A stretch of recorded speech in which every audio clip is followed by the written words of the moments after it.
What if everything you knew about Avatar, the last airbender, was flipped upside down? What if the heroes became the villains, and the villains became the ones to save the world? Welcome back to Avatar Discussions, the home of all things bending, lore, and mind-bending what-ifs. Today, we're diving into a reality unlike anything you've ever imagined. A universe where Sokka and Katara aren't the friends who rescue Aang, they're the ones hunting him. And Zuko and Azula? They're not the enemy. They're his companions, his family, his greatest allies. Let's step into that world. In this alternate universe, the Southern Water Tribe has been hardened by the endless brutality of the Hundred-Year War. Resources are scarce, survival is everything, and hope? Hope is a weakness. From a young age, Sokka and Katara are raised with one belief: the Avatar is the key to their survival, a weapon to be controlled at all costs. Their mother's death only deepens their resolve. Katara's natural waterbending talent is twisted by grief and necessity into something darker, not just defense, but domination. She discovers bloodbending much earlier, unlocking a terrifying power with no one around to teach her restraint. And Sokka, the once lighthearted strategist, becomes a cold, brilliant tactician. No jokes, no distractions, only precision, only victory. Meanwhile, somewhere across the world, two royal siblings are living a very different story. Zuko and Azula, once heirs to the Fire Nation throne, are forced into exile after a palace coup.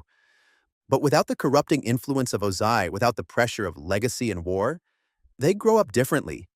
They learn survival from the common people. They learn compassion from strangers.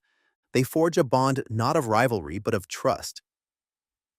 Zuko, scarred but not broken, carries the quiet strength of someone who has seen suffering and refuses to cause it. Azula, still brilliant and fierce, channels her energy into protecting those she loves, instead of trying to dominate them. When they meet Aang, it's not with hostility, it's with understanding. They see a lost boy burdened with the impossible task of saving the world, and they choose to help him.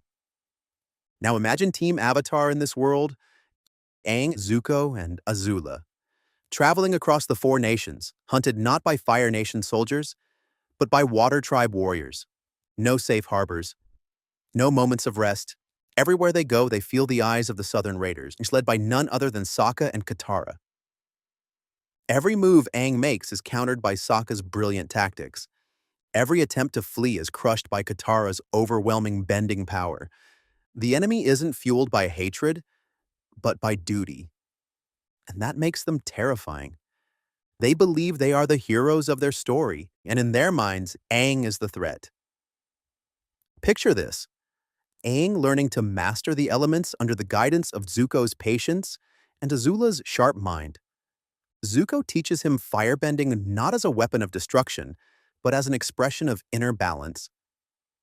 Azula shows him how to think like a strategist, how to stay 10 steps ahead. The trio becomes a true family, not just fighting together, but healing together. Aang's playful spirit, Zuko's quiet strength, Azula's fierce protection, a bond unbreakable even under the pressure of war. But even with all their growth, the final confrontation is inevitable. Aang, Zuko, and Azula find themselves standing at the icy gates of the Southern Water Tribe. The air crackles with tension. The full moon looms overhead, a blood moon symbolic of the blood that has already been spilled. From the shadows step Sokka and Katara, dressed in dark Water Tribe armor, eyes cold and unyielding. Sokka draws his blade, a weapon sharpened by years of surviving in a world that offered no mercy. Katara raises her hands, and the ocean itself rises behind her, a towering wall of unstoppable fury. They are not villains out of cruelty. They are villains born from necessity, fighting not for conquest, but for the survival of their people. The battle would be brutal. No easy victories, no clean wins. Friendship and betrayal, compassion and survival, all crashing together like waves against the ice. Aang would be forced to question everything he believes in. Can you save people who don't want saving? Can you defeat your enemies? when you understand why they became enemies in the first place? Maybe in the end, it wouldn't be bending that wins the day. Maybe it would be empathy. Maybe Aang, with Zuko and Azula by his side, would find a way to break the cycle. Not through power, but through understanding. Or maybe, in this dark world, the cycle of violence continues, and the Avatar's light is extinguished beneath the tides of war. So what do you think? Would Zuko and Azula truly be better companions than Sokka and Katara?